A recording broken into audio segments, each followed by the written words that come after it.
प्रारंभ करने से पहले मैं आप सबसे एक प्रार्थना करना चाहता हूं। आप जहां हैं वहीं अपने स्थान पर बैठे रह करके ही खड़े होने की जरूरत नहीं है। बैठकर ही 22 तारीख को जिन परिवारजनों को हमने खोया है,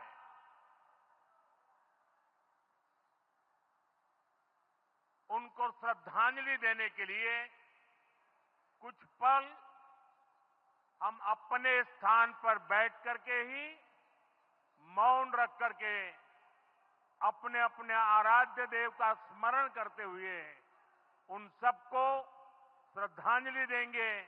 उसके बाद मैं आज अपनी बात प्रारंभ करूंगा।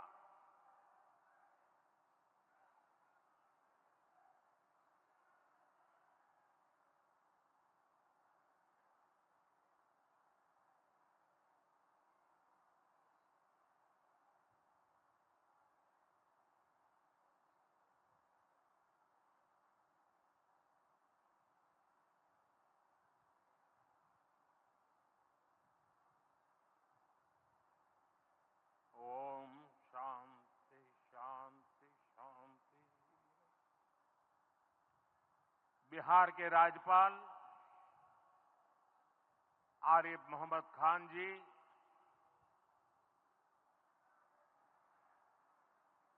यहां के लोकप्रिय मुख्यमंत्री मेरे मित्र श्रीमान नीतीश कुमार जी, मंच पर उपस्थित अन्य सभी वरिष्ठ महानुभाव और बिहार के मेरे प्यारे भाई और बहनों, आज पंचायती राज दिवस के मौके पर पूरा देश मिथिला से जुड़ा है, बिहार से जुड़ा है। आज यहां देश के, बिहार के विकास से जुड़े हजारों करोड़ रुपए के प्रोजेक्ट का शिलान्यास और लोकार्पण हुआ है। बिजली, रेल, इंफ्रास्ट्रक्चर के इन विभिन्न कार्यों से बिहार में रोजगार के नए मौके बनेंगे। आज राष्ट्र कवि रामधारी सिंह दिनकर जी की पुण्यतिथि भी है। मैं उन्हें विनम्र श्रद्धांजलि अर्पित करता हूं। साथियों, बिहार वो धरती है जहां से पूज्य बापू ने सत्याग्रह के मंत्र का विस्तार किया था। पूज्य बापू का दृढ़ विश्वास था कि जब तक भारत के गांव मजबूत नहीं होंगे, तब तक भारत का तेज विकास नहीं हो पाएगा। देश में पंचायती राज की परिकल्पना के पीछे यही भावना है। बीते दशक में पंचायतों को सशक्त करने के लिए एक के बाद एक कदम उठाए गए। टेक्नोलॉजी के माध्यम से भी पंचायतों को मजबूत किया गया। बीते दशक में 2 लाख से ज्यादा ग्राम पंचायतों को इंटरनेट से जोड़ा गया है। 5.5 लाख से ज्यादा कॉमन सर्विस सेंटर्स गांवों में बने। पंचायतों के डिजिटल होने से एक और फायदा हुआ है। जीवन मृत्यु प्रमाण पत्र, भूमि धारण प्रमाण पत्र, ऐसे कई दस्तावेज आसानी से प्राप्त कर सकते हैं। आजादी के अनेक दशकों बाद जहां देश को संसद की नई इमारत मिली, वहीं देश में 30,000 नए पंचायत भवन भी बनाए गए। पंचायतों को पर्याप्त फंड मिले, ये भी सरकार की प्राथमिकता रही है। बीते 10 साल में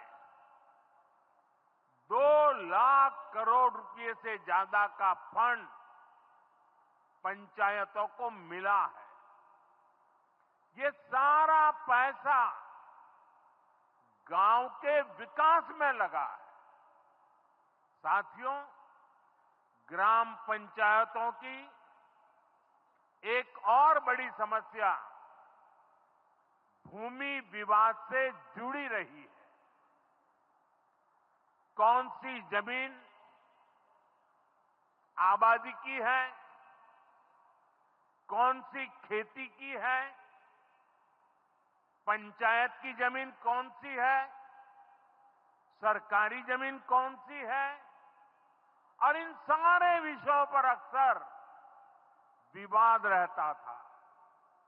इसके समाधान के लिए जमीनों का डिजिटलीकरण किया जा रहा है।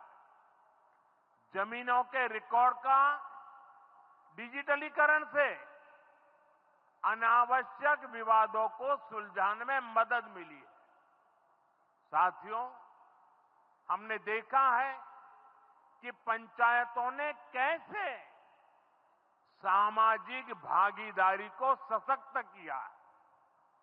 बिहार देश का पहला राज्य था जहां महिलाओं को इनमें 50% आरक्षण की सुविधा दी गई, और इसलिए मैं नीतीश जी का अभिनंदन करता हूं। आज बहुत बड़ी संख्या में गरीब, दलित, महादलित, पिछड़े, अति पिछड़े समाज की बहन बेटियां बिहार में जनप्रतिनिधि बनकर सेवाएं दे रही है, और यही सच्चा सामाजिक न्याय है। यही सच्ची सामाजिक भागीदारी है। लोकतंत्र ज्यादा से ज्यादा भागीदारी से ही समृद्ध होता है, सशक्त होता है। इसी सोच के साथ लोकसभा और विधानसभा में महिलाओं के लिए 33% आरक्षण का कानून भी बनाया गया है। इसका लाभ देश के हर राज्य की महिलाओं को होगा। हमारी बहन बेटियों को ज्यादा प्रतिनिधित्व मिलेगा। साथियों, देश में महिलाओं की आय बढ़ाने के लिए रोजगार, स्वरोजगार के नए अवसर बनाने के लिए सरकार मिशन मोड में काम कर रही है। बिहार में चल रहे जीविका दीदी इस कार्यक्रम से अनेक बहनों का जीवन बदला है। आज ही यहां बिहार की बहनों के स्वयं सहायता समूहों को करीब 1,000 करोड़ रुपए की मदद दी गई है। इससे बहनों के आर्थिक सशक्तिकरण को और बल मिलेगा। ये देश में 3 करोड़ लखपति दीदी बनाने के लक्ष्य की प्राप्ति में और सहयोगी बनेगा। साथियों, बीते दशक में ग्रामीण अर्थव्यवस्था को नई गति मिली है। गांवों में गरीबों के घर बने, सड़कें बनी, पक्के रास्ते बने हैं, गांवों में गैस कनेक्शन पहुंचे, पानी के कनेक्शन पहुंचे, शौचालय बने हैं। ऐसे हर काम से गांव में लाखों करोड़ रुपए पहुंचे हैं। रोजगार के नए अवसर भी बने हैं। मजदूर से लेकर किसान और गाड़ी वाले से लेकर दुकानदार तक सबको कमाई के नए मौके मिले। इससे उस समाज को सबसे अधिक फायदा हो रहा है जो पीढ़ियों से वंचित रहे थे। मैं आपको पीएम आवास योजना का उदाहरण दूंगा। इस योजना का लक्ष्य है देश में कोई भी गरीब परिवार बेघर ना हो, सबके सिर पर पक्की छत हो।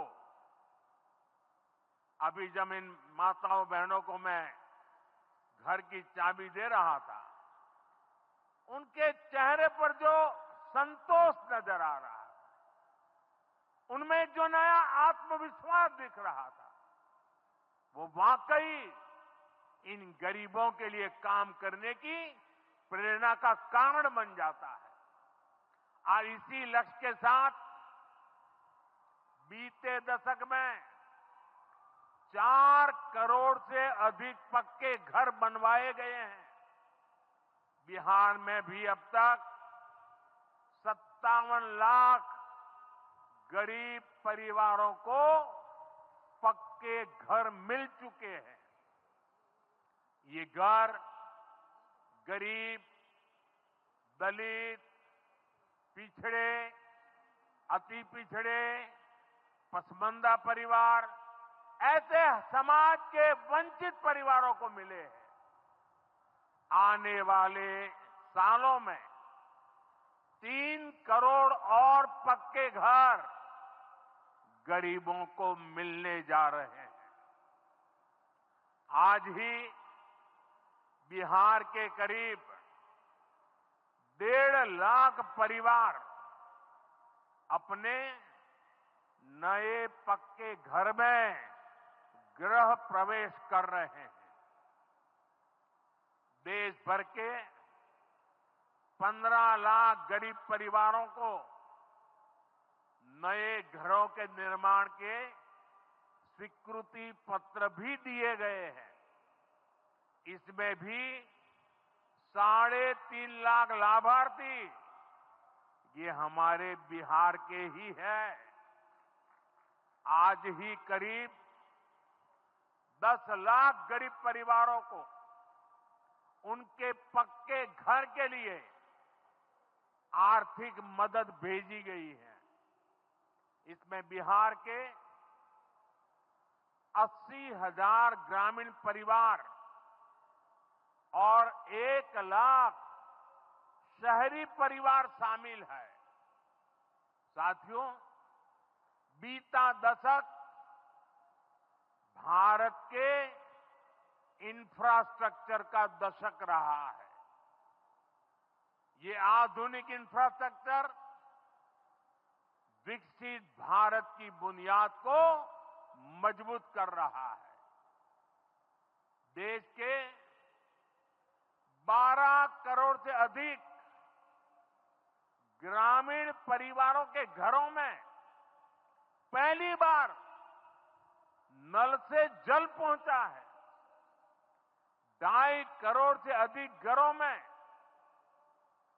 बिजली का कनेक्शन पहुंचा है। जिन्होंने कभी सोचा नहीं था कि गैस के चूल्हे पर खाना बनाएंगे, उनको गैस सिलेंडर मिले हैं। अभी हाल में आपने खबर पढ़ी होगी, लद्दाख और सियाचिन में जहां सामान्य सुविधाएं तक पहुंचानी मुश्किल होती है, वहां अब 4G और 5G मोबाइल कनेक्शन पहुंच गया है। ये दिखाता है कि आज देश की प्राथमिकता क्या है। हमारे सामने आरोग्य जैसे क्षेत्र का भी उदाहरण है। कभी एम्स की तरह अस्पताल दिल्ली जैसे बड़े शहरों में ही होते थे, आज यहां दरभंगा में ही एम्स बन रहा है। बीते 10 सालों में देश में मेडिकल कॉलेज की संख्या करीब करीब दोगुनी हो चुकी है। यहां झंझारपुर में भी नया मेडिकल कॉलेज बन रहा है। साथियों, गांवों में भी अच्छे अस्पताल बने, इसके लिए देश भर में 1.5 लाख से ज्यादा आयुष्मान आरोग्य मंदिर बनाए गए हैं। बिहार में ऐसे 10,000 से अधिक आयुष्मान आरोग्य मंदिर बने हैं। इसी तरह जन औषधि केंद्र गरीब और मिडिल क्लास के लिए बहुत बड़ी राहत बन चुके हैं। यहां 80% डिस्काउंट पर सस्ती दवाएं मिलती हैं। बिहार में 800 से ज्यादा जन औषधि केंद्र बनवाए गए हैं। इससे बिहार के लोगों का 2,000 करोड़ रुपया दवाई पर होने वाला खर्च बचा है। आयुष्मान भारत योजना के तहत भी बिहार में लाखों परिवारों का मुफ्त इलाज हो चुका है। इससे इन परिवारों को हजारों करोड़ रुपयों की बचत हुई है। साथियों, आज भारत रेल, रोड, एयरपोर्ट जैसे इंफ्रास्ट्रक्चर से भी बहुत तेज गति से जुड़ रहा है। पटना में मेट्रो का काम चल रहा है। देश के 2 दर्जन से अधिक शहर मेट्रो सुविधा से जुड़े हैं। आज पटना से जयनगर के बीच नमो भारत रैपिड रेल की शुरुआत भी हुई है। इससे पटना से जयनगर के बीच का सफर बहुत कम समय में पूरा हो जाएगा। समस्तीपुर, दरभंगा, मधुबनी और बेगूसराय के लाखों लोगों को नमो भारत रैपिड रेल से मदद मिलेगी। साथियों, आज यहां अनेक नई रेलवे लाइनों का उद्घाटन और लोकार्पण हुआ है। सहरा से मुंबई तक आधुनिक अमृत भारत ट्रेन शुरू होने से हमारे श्रमिक परिवारों को बहुत सुविधा होगी। हमारी सरकार मधुबनी और झंझारपुर से ऐसे बिहार के दर्जनों रेलवे स्टेशनों को भी आधुनिक बना रही है। दरभंगा एयरपोर्ट से मिथिला की बिहार की एयर कनेक्टिविटी बेहतर हुई है। पटना एयरपोर्ट का भी विस्तार किया जा रहा है। विकास के इन कार्यों से बिहार में रोजगार के नए अवसर बन रहे हैं। साथियों, हमारे किसान ग्रामीण अर्थव्यवस्था की रीढ़ है। ये रीढ़ जितनी मजबूत होगी, गांव उतने ही मजबूत होंगे, देश उतना ही सशक्त होगा। हम सब जानते हैं मिथिला का कोशी का एक क्षेत्र बाढ़ से बहुत परेशान रहा है। सरकार बिहार में बाढ़ के प्रकोप को कम करने के लिए 11,000 करोड़ रुपए खर्च करने वाली है। इससे बागमती, धार, बूढ़ी गंडक, कोसी पर बांध बनेंगे। इससे नहरों का निर्माण होगा, नदी के पानी से सिंचाई की व्यवस्था होगी और हर किसान के खेत तक पानी पहुंचाने का इंतजाम भी होगा। यानी अब बाढ़ की परेशानी भी कम होगी, खेतों तक पर्याप्त पानी भी पहुंचेगा। साथियों, मखाना आज देश और दुनिया के लिए सुपर फूड है, लेकिन मिथिला की तो ये संस्कृति का हिस्सा है। इसी संस्कृति को हम यहां की समृद्धि का भी सूत्र बना रहे हैं।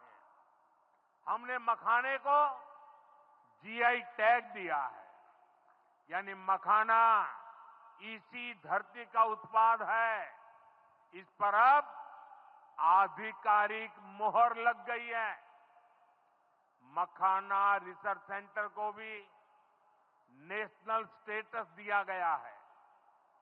बजट में जिस मखाना बोर्ड की घोषणा की गई है, वो बनने से मखाना किसानों का भाग्य बदलने वाला है।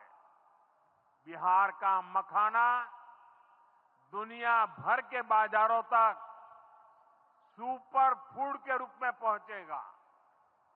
बिहार में national institute of food technology and management भी बनने वाला है। इससे यहां के नौजवानों को फूड प्रोसेसिंग से जुड़े छोटे उद्यम लगाने में और मदद मिलेगी।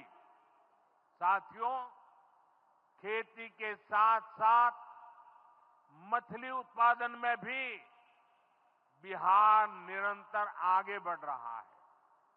हमारे मछुआरे साथी अब किसान क्रेडिट कार्ड की सुविधा का लाभ ले पा रहे हैं। इससे मछली के काम में जुटे अनेक परिवारों को लाभ हुआ है। पीएम मत्स्य संपदा योजना के तहत भी बिहार में सैकड़ों करोड़ रुपए के काम हुए हैं।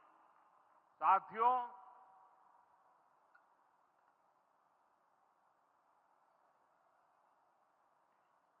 साथियों 22 अप्रैल को जम्मू कश्मीर के पहलगाम में आतंकियों ने मासूम देशवासियों को जिस बेरहमी से मारा है, उससे पूरा देश व्यथित है। कोटि कोटि देशवासी दुखी हैं। सभी पीड़ित परिवारों के इस दुख में पूरा देश उनके साथ खड़ा है। जिन परिवारजनों का अभी इलाज चल रहा है, वे जल्द स्वस्थ हो, इसके लिए भी सरकार हर प्रयास कर रही है।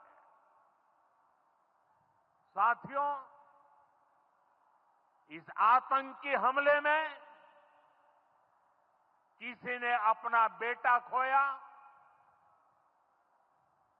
किसी ने अपना भाई खोया, किसी ने अपना जीवन साथी खोया है। उनमें से कोई बांग्ला बोलता था, कोई कन्नड़ा बोलता था, कोई मराठी था, कोई ओडिया था, कोई गुजराती था, कोई यहां बिहार का लाल था। आज उन सभी की मृत्यु पर करगिल से कन्याकुमारी तक हमारा दुख एक जैसा है, हमारा आक्रोश एक जैसा है। ये हमला सिर्फ निहत्थे पर्यटकों पर नहीं हुआ है, देश के दुश्मनों ने भारत की आत्मा पर हमला करने का दुस्साहस किया है। मैं बहुत स्पष्ट शब्दों में कहना चाहता हूं, जिन्होंने ये हमला किया है, उन आतंकियों को और इस हमले की साजिश रचने वालों को उनकी कल्पना से भी बड़ी सजा मिलेगी, सजा मिलकर के रहेगी।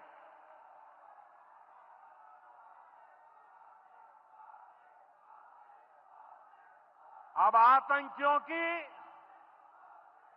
बची खुची जमीन को भी मिट्टी में मिलाने का समय आ गया है।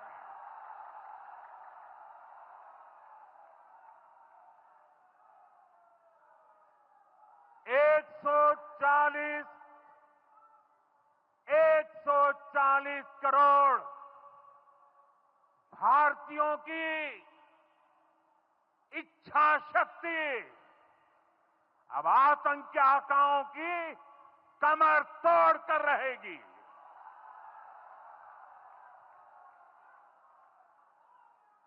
Friends,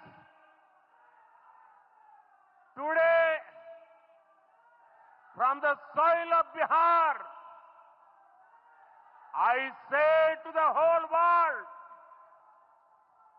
India will identify, track and punish every terrorist and their backers. We will pursue them to the ends of the earth. India's spirit will never be broken by terrorism. Terrorism will not go unpunished. Every effort will be made to ensure that justice is done. The entire nation is firm in this resolve. Everyone who believes in humanity is with us. I thank the people of various countries and their leaders who have stood with us in these times. साथियों, शांति और सुरक्षा ये तेज विकास की सबसे जरूरी शर्त है। विकसित भारत के लिए विकसित बिहार जरूरी है। बिहार में विकास हो और विकास का लाभ यहां हर वर्ग, हर क्षेत्र तक पहुंचे, ये हम सभी का प्रयास है। पंचायती राज दिवस पर इस कार्यक्रम से जुड़ने के लिए मैं एक बार फिर आप सभी का आभार व्यक्त करता हूं। बहुत बहुत धन्यवाद।